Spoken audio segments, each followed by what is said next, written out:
আসসালামু আলাইকুম আমার প্রিয় ভাই বোনেরা, সবাই কেমন আছেন? আজকে প্রায় সারা দেশেই ভূমিকম্প নিয়ে খুব একটা সব আতঙ্কের মধ্যে সবাই দিন পার করেছে। তো আমরা যে জায়গাটাতে ছিলাম, তো এখানেও বেশ ভালোই ভূমিকম্প হয়েছে। ওই মুহূর্তে আমি আর আমার বাসায় যে আমাকে হেল্প করতে আসে, তো দুইজন মিলে আমরা ওয়াশরুমে কাপড় ধুচ্ছিলাম, তো এই জন্য আসলে অতটা বুঝতে পারিনি। আমার পরিবারে আর যারা ছিল তারা বলছিল যে খুব ভূমিকম্পটা বেশ ভালোভাবেই হয়েছে, অনেক জোরে জোরে নড়াচড়া করছিল। আমি অতটা বুঝতে পারিনি। বেশ কয়েক জায়গাতে আসলে মানুষ মারা গিয়েছে, তারপর অনেক ক্ষয়ক্ষতি হয়েছে। এটা দেখে খুবই খারাপ লাগলো। আপনারা নিশ্চয়ই নিউজে দেখেছেন হয়তো বা ঘটনাগুলো। এটা একটা সিসি ক্যামেরার ভিডিও থেকে আর কি করা। এর থেকে আর একটু বেশি হইলে যে কি খারাপ অবস্থা হইতো আমাদের বাংলাদেশের।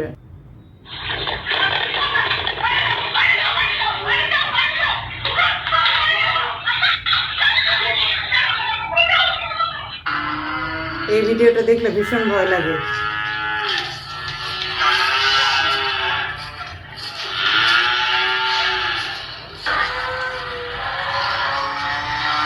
কি অবস্থা!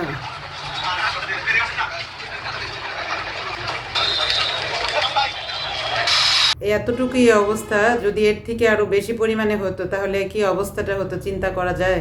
ভবনটি 7 তলা ছিল এবং 7 তলার উপরে যে ছাদের যে রেলিং ছিল, সেই রেলিং এর যে ইট ভূমিকম্পের কারণে সেই রেলিং এর ইট খুলে নিচে পড়ে এবং নিচে যারা ছিল, অর্থাৎ নিচে যদি আমি একটু বলি, নিচে একটি মাংসের দোকান ছিল। যেহেতু আজকে শুক্রবার, সেহেতু মাংসের দোকানে কিন্তু একটু ভিড় ছিল এবং সেই মাংসের দোকানে যারা এসেছিল তাদের মধ্যেই কিন্তু 3জন মারা যায়। অর্থাৎ এর ভিতরে যে 3জন মারা যায় তার ভিতরে একজন শিশু আছে, একজন আছে স্যার সলিমুল্লাহ মেডিকেল কলেজ হাসপাতালের একজন শিক্ষার্থী এবং আরেকজন যার পরিচয় এখনো শনাক্ত করা যায় না। যে ছেলেটি মারা গিয়েছে স্যার সলিমুল্লাহ মেডিকেল কলেজের শিক্ষার্থী, তার নাম হচ্ছে রাফিউল হাসান। সে 52 ব্যাচের একজন শিক্ষার্থী এবং সে তার মায়ের সাথে এই যে মাংসের দোকান, সেই মাংসের দোকানে মাংস কিনতে এসেছিল এবং এই যে ভূমিকম্পের কারণে এই আমার পেছনের যে বাড়িটি, সেই বাড়িটির ছাদের যে রেলিং ভেঙে পড়ার ঘটনায় তার মা কিন্তু গুরুতর আহত হন এবং রাফিউল হাসান কিন্তু আহত হন। পরবর্তীতে সে মারা যায়। এই যে ঘটনা, সেই ভূমিকম্পের ঘটনা সকাল 10টা 38 হয় এবং 26 মিনিট ধরে যে ভয়াবহ ভূমিকম্প হয়, 5.7 পয়েন্টের যে ভূমিকম্প হয়, সেই ভূমিকম্পে কিন্তু এই ধরনের মর্মান্তিক ঘটনা ঘটেছে পুরান ঢাকায় এবং এছাড়া রাজধানী ঢাকার বিভিন্ন জায়গায় ভবন হেলে পড়ার ঘটনা কিন্তু আমরা দেখেছি। সবাই নিশ্চয়ই নিউজে কম বেশি দেখেছেন, যেহেতু আজকে সারা বাংলাদেশেরই এই অবস্থা হয়েছে।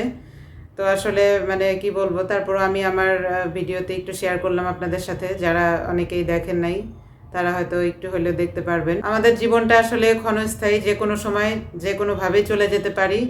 তবে খুব খারাপ লাগে এরকম খারাপ পরিস্থিতি হয়ে যেন আমরা কেউ না যাই, বা খারাপ পরিস্থিতির মধ্যে যেন এইভাবে যেন আমাদের মৃত্যু না হয়।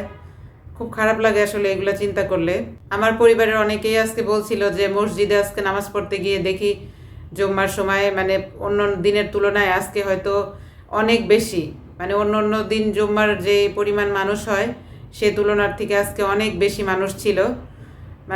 ওই যে একটু মানুষ একটা বিপদ হইলে, কোনো কিছু হইলে তখন দেখা যায় খুব একটা ভিতরে একটা আতঙ্ক ভয় কাজ করে। তারপরে কয়েকদিন পরে আবার সেটা ভুলে যায়, তখন আবার যে যার যার ব্যস্ততা সব কিছু নিয়ে আসলে থাকে। এইটাই আর কি। ভালো থাকার জন্য সব দিক থেকে আল্লাহ পাক যাতে বিপদে সবাইকে রক্ষা করে, সেভাবে সব কিছুর জন্য আসলে প্রস্তুত থাকা উচিত, আর সেভাবে আমাদের আসলে জীবনযাপন করা উচিত। বেশ কয়েক বছর আগে যখন কোভিড আসলো, ওই সময় কিন্তু মানুষের মধ্যে অনেক রকম চেঞ্জ আসছিল। বিভিন্ন শ্রেণীর বিভিন্ন রকমের মানুষের দেখেছি যে তাদের লাইফস্টাইল, তাদের জীবন সব কিছু একদম অনেক পরিবর্তন করে ফেলেছে। সব কিছুর ঊর্ধ্বে আসলে আল্লাহ পাক। তাই আল্লাহ পাকের খুশি করার জন্য হলেও, নিজেদের ভালোর জন্য হলেও আমাদের সবসময় ভালো কাজ করা, আল্লাহ পাকের ইবাদত করা, এটা আসলে আমাদের উচিত। আমরা মুসলিম হিসেবে আমাদের আসলে এই জিনিসগুলা মেনে চলা উচিত। তো ওই টাইমে আমার মনে পড়ে যে কোভিডের সময় মোটামুটি সবাই আসলে অনেক চেঞ্জ হয়ে গিয়েছিল সব দিক থেকে। তখন মানুষের টাকা পয়সা, ধন সম্পদ, বাড়ি ঘর কিছুই আসলে মানুষের মনে হয় না যে এগুলো আমাদের সাথে থাকবে বা এটা আমাদের মানে জীবনের মানে কোনো একটা কিছু আসলে এরকম মনে হয় না। তখন আসলে মানুষের জীবন বাঁচানোটা মানে এমন একটা ভয়াবহ অসুখ যে কেউ যদি অসুস্থ হয়ে খারাপ অবস্থায়ও থাকে এই কোভিডের সময় কেউ তার কাছে ধারের কাছেও যেতে পারেনি। প্রথম দিকে তো খুবই খারাপ অবস্থা ছিল, তারপর আস্তে আস্তে একটু একটু করে তারপর মোটামুটি একটা পর্যায়ে আসলো। মানুষ আসলে সময় থাকতে কোনো কিছু বোঝে না, মানে যখনই একটা খারাপ সময় আসে তখন ওই টাইমে খুব মানুষ মনে করে, রিয়েলাইজ করে সব কিছু, কিন্তু ওই টাইমটা চলে গেলে মানুষ সব কিছু ভুলে যায়, তখন আর মানুষের মনে থাকে না। আসলে আমাদের ভালো সময়গুলোতে আসলে আমাদের এই জিনিসগুলো মনে রাখা উচিত। আমরা আসলে অনেক অকৃতজ্ঞ, আর যারা আসলে সবসময় আল্লাহ পাকের খুশি করার জন্য সবসময় চেষ্টা করেন তাদের কথা তো আলাদা। অনেক সময় দেখবেন যে পরিবারের কেউ বা বাইরের আত্মীয় স্বজন এরকম কেউ যদি মারা যায়, মানে তখন দেখতে যাবেন, মানে এমন একটা ভয় লাগে মনের মধ্যে যখন গভীরভাবে চিন্তা করি যে হায় রে আল্লাহ, এই পৃথিবীর সব কিছুই আপন না। এই বাড়ি ঘর সব আসবাবপত্র জিনিসপত্র টাকা পয়সা সেভিংস যা কিছু করি, এই যে যুদ্ধ করে জীবনের সব কিছু মানে করে দেখা যায় যে ঠিকমতো নামাজ পড়ার টাইমটাও অনেক সময় হয়ে গেলেও তাও আমরা ওইটা বাদ দিয়ে অন্য একটা কাজ করি বা কোনো একটা কিছু নিয়ে ব্যস্ত থাকি। এই জিনিসগুলো চিন্তা করি না যে মরে গেলে আসলে কি নিয়ে যাব, ভালো কোনো কিছু নিয়ে যেতে পারবো কি না। শুধু আবার নামাজ কালাম তো পড়তে হবে, তার পাশাপাশি আমাদের আচার আচরণ, আমাদের ব্যবহার, আমাদের স্বভাব চরিত্র, অনেক কিছু আছে যে জিনিসগুলো আমাদের মানে আমরা যদি ঠিক রাখতে পারি তাহলে নিজের মনের কাছে ভালো লাগবে। আমরা আসলে কে কতটুকু পারবো কি না পারবো জানি না, তবে চেষ্টা তো করতে দোষ নাই। যে প্রত্যেকটা মানুষেরই মানে ভালো সাইডও থাকে মন্দ সাইডও থাকে। আমি প্রতিনিয়তই চেষ্টা করি আমার মন্দ সাইডগুলো একটু একটু করে শুধরানোর, এখন পারি কিনা জানি না। একটা মানুষের আসলে কত দিক থেকে যে তার আসলে মানে ঠিক হওয়া দরকার। যে যেখান থেকে আমার ভিডিওটি দেখছেন এতক্ষণ পর্যন্ত সবাইকে আন্তরিক শুভেচ্ছা জানাই। সবাই ভালো থাকবেন, সুস্থ থাকবেন। আল্লাহ হাফেজ।